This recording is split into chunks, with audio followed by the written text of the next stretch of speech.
안녕하세요. 김포 성문교회 예한유치부를 섬기고 있는 안현 목사라고 합니다. 앞의 내용과 이어서 사도신경의 제5항목인 장사한 지 4일 만에 죽은 자 가운데서 다시 살아나시며에 대해 함께 배워보도록 하겠습니다. 오늘의 사도신경은 예수님의 부활에 관한 주제인데요. 여러분, 만약 부활이 없다면 어떠실 것 같습니까? 부활이 진짜가 아니라 역사적 사실이 아니라 거짓이었다면 어떠하겠습니까? 당연히 그런 일이 없지만 만약 부활이 없다면 우리가 믿고 있는 모든 것들이 헛것이 되고 말 것입니다.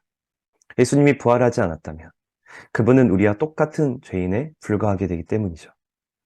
부활이 없다면 그분은 죄인이며 죽음 앞에 무너진 나약한 인간에 불과하게 됩니다. 즉, 기독교는 예수님이 하나님의 아들이시며 그분이 우리를 죄와 사망에서 구원하신 구원자임을 믿는 것인데 이 모든 것이 헛것이 되고 마는 것이죠. 그래서 바울도 이 부활이 없다면 우리의 믿음도 헛되다라고 말합니다. 즉, 우리가 오늘 다루게 될 부활에 대한 내용은 예수님을 믿는 우리에게 너무나도 중요한 주제입니다. 그래서 많은 무신론자들이 기독교를 공격할 때 창조에 관한 내용도 공격하지만 더 큰 공격은 이 부활에 대한 내용입니다. 바로 무신론자들이 보았을 때 이 부활 자체가 이성적으로 말도 안 되는 사건일 뿐 아니라 이 부활이 인정되면 그들 역시 이 기독교를 인정할 수밖에 없는 상황에 처하게 되기 때문이죠. 그렇다면 오늘 사도신경의 고백을 통해 우리가 잘 알아야 하고 붙잡아야 할 이 부활의 내용들을 하나씩 살펴보도록 하겠습니다. 첫째, 우리는 예수님이 사흘 동안 장사되었다라고 고백을 합니다. 여러분, 이 말이 무슨 의미죠? 예, 사흘 동안 장사되셨다. 바로 예수님이 죽으셨다는 말입니다. 그것도 죽어서 3일 동안 무덤에 묻히셨다라고 말합니다. 아니, 예수님이 십자가에서 죽으신 그 날만 기억하면 되지. 왜 3일간 무덤에 묻혀서 장례식한 걸 굳이 왜 사도신경에 넣은 것일까요? 그것은 먼저 성경을 보면 답이 나옵니다. 여러분, 성경을 보면 의외로 예수님이 죽으셔서 장사되었다란 이야기가 많은 분량을 차지합니다. 사복음서 전체에 예수님이 장사되시는 장례 이야기가 모두 십자가 사건 뒤에 다 등장합니다. 거기다가 예수님의 무덤을 마련해 준 사람이 아리마대 요셉이며 그가 나란 일을 하는 공적인 사람이라는 사실 역시도 강조합니다. 여러분, 왜 이렇게 성경은 예수님이 무덤에 묻히신 것에 관심이 많을까요? 바로 예수님이 무덤에서 장사되신 것은 예수님의 죽음을 확증해 주기 때문입니다. 만약 예수님이 십자가에서 죽으셨다가 그 자리에서 바로 다시 살아나 버리신다면 사람들은 예수님이 정말 죽으셨다가 살아나셨는지에 대해 제대로 믿지 못했을 겁니다.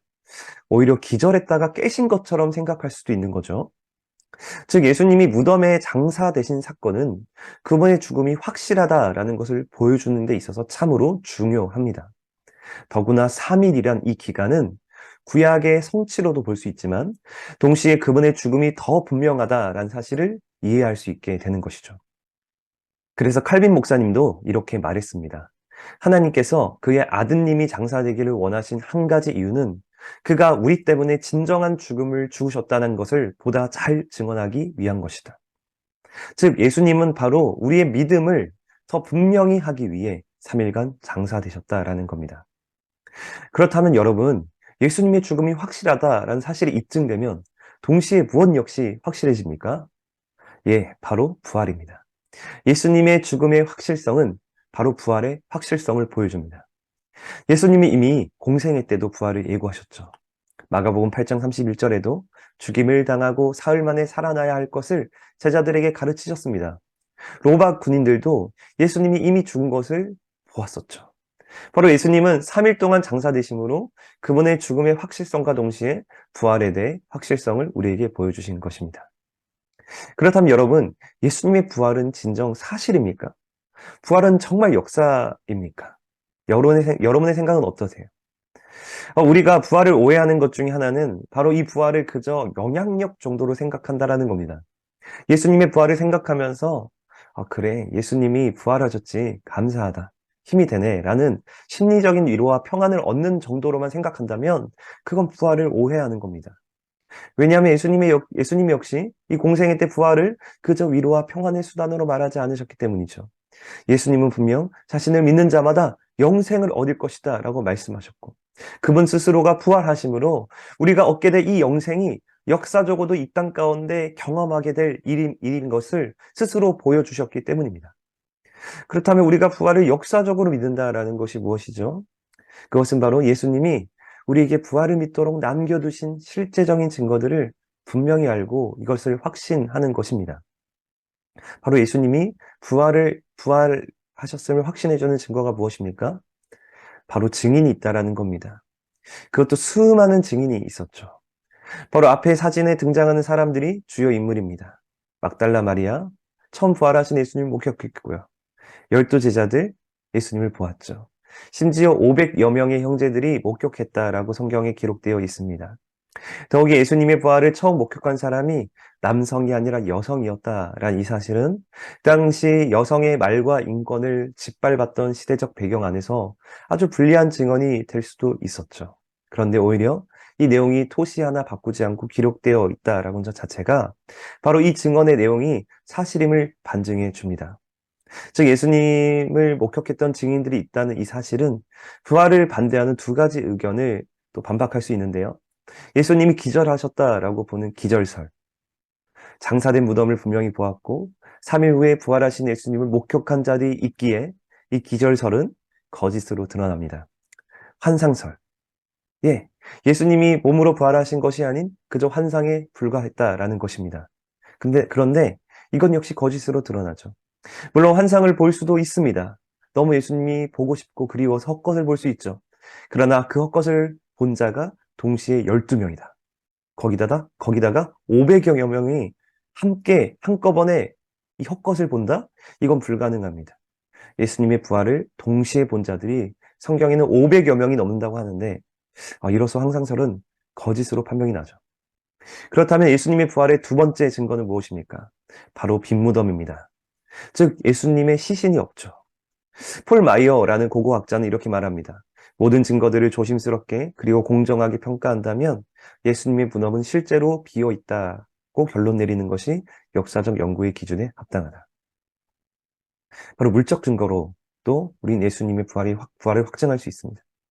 세 번째, 예수님의 부활의 세 번째 증거는 무엇보다 가장 중요한 제자들의 삶입니다. 정말 가장 확실한 증거죠. 어떤 이들은 예수님의 시신을 제자들이 도적질했다라고 주장하기도 합니다. 성경에도 등장하죠. 그러나 그것은 당연히 거짓입니다. 그 이유는 바로 제자들의 삶이죠. 만약 제자들이 예수님의 시체를 도적질해서 부활했다라고 거짓말을 했다면 그들은 예수님을 전하기 위해 순교하지 않았을 겁니다. 적당히 하다가 도망갔을 거예요.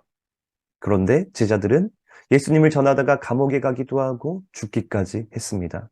반모섬에 유배간 사도 요한 말고는 모두가 순교를 당했죠. 그것도 끔찍한 방식으로 죽임을 당했습니다. 그럼에도 그들이 예수님의 부활을 전한 이유는 바로 예수님의 부활이 사실이기 때문입니다. 역사적 사건이기 때문입니다. 예수님을 위해 죽기까지 헌신했던 제자들은 이 부활 신앙을 가지고 있었기 때문에 죽음을 두려워하지 않고 전할 수 있었던 것이죠. 그렇다면 예수님의 부활은 왜 우리에게 큰 의미가 있습니까? 먼저 두 그림을 한번 봐주십시오. 어떤 그림입니까? 왼쪽 그림은 나사로가 다시 살아난 그림이고요.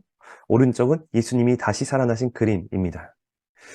여러분, 이 두 그림에는 공통점이 있고 차이점이 있습니다. 무엇일까요? 바로 두 그림의 공통점은 나사로와 예수님 모두 죽었다가 다시 살아났다라는 사실입니다. 바로 예수님이 죽은 지 4일이나 되어 시체 썩는 냄새까지 났던 이 나사로를 다시 살리셨죠. 무엇보다 예수님 역시 죽으시고 3일 만에 다시 살아나셨습니다. 이건 분명히 같은 사실이죠. 그러나 분명한 차이점이 있습니다. 무엇일까요?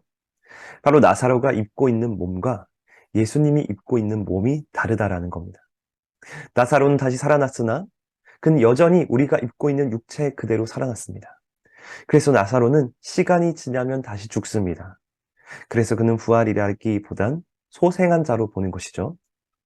그러나 예수님은 다릅니다. 예수님은 부활의 몸을 입으셨어요. 다시 말해 예수님은 영원히 죽지 않는 몸을 입으셨다라는 겁니다. 그래서 예수님의 부활은요, 영광스러운 몸의 부활입니다. 고린도전서 15장 42절에서 43절 말씀에도 보면 부활의 몸은 썩지 아니하는 것이고 영광스러운 것이고 강한 것이다 라고 말합니다. 바로 예수님은 죽지도 않고 또 거룩하며 그리고 약하지 않은 병들지 않은 영광스러운 몸을 입으심으로 그분이 진정 하나님의 아들임을 우리에게 보여주셨죠. 둘째, 예수님의 부활은 우리를 위한 부활입니다. 다시 말해 우리의 거듭남과 칭의를 위한 부활이라는 겁니다. 베드로전서 1장 3절에 이렇게 말씀합니다. 예수 그리스도를 죽은 자 가운데서 부활하게 하심으로 말미암아 우리를 거듭나게 하사 산 소망이 있게 하셨다. 예배소서 2장 5절에도 허물로 죽은 우리를 그리스도와 함께 살리셨다. 예, 바로 예수님의 부활은 죄로 인해 죽었던 우리의 영을 다시 살게 하는 영적 부활의 능력이요 근원이 되는 것입니다. 이뿐 아니라 예수님의 부활은 우리의 칭의의 근거가 됩니다. 바로 하나님 앞에 내가 의인으로 인정받을 수 있는 근거가 바로 부활이라는 것이죠. 로마서 4장 25절에 보면 예수는 우리가 범죄한 것 때문에 내줌이 되고 또한 우리를 의롭다 하시기 위하여 살아나셨다라고 말씀합니다. 바로 예수님이 부활하심으로 그분은 우리와 같은 죄인이 아니요 의인이심이 드러났다라는 것이죠. 이는 예수님을 믿음으로 그분과 연합한 우리 역시 하나님 앞에서 의인으로 설 수 있게 되었다라는 분명한 믿음의 근거가 되는 것입니다. 마지막 세 번째, 가장 기대되는 것이죠. 우리도 부활한다는 겁니다. 왜냐하면 예수님의 부활은 우리의 부활의 첫 열매인 부활이기 때문이죠. 고린도전서 15장 20절에도 예수님이 우리를 위해 부활의 첫 열매가 되셨다라고 말씀합니다. 즉 아담이 범죄함으로 모든 사람이 죄인이 되어 사망에 이르게 되었다면 이제는 둘째 아담으로 오신 예수님을 믿음으로 새 생명의 역사, 부활의 역사가 시작되었고 예수님이 재림하실 때 우리 역시 역사적으로 몸의 부활을 얻게 될 것입니다. 바로 우린 이 사실을 소망할 수 있게 되었다는 것이죠. 자, 여기까지가 사도신경의 제5항목인 장사한 지 4일 만에 죽은 자 가운데서 다시 살아나시고에 대한 믿음의 고백이었습니다. 지금까지 시청해주신 모든 분들 참으로 수고 많으셨습니다. 감사합니다.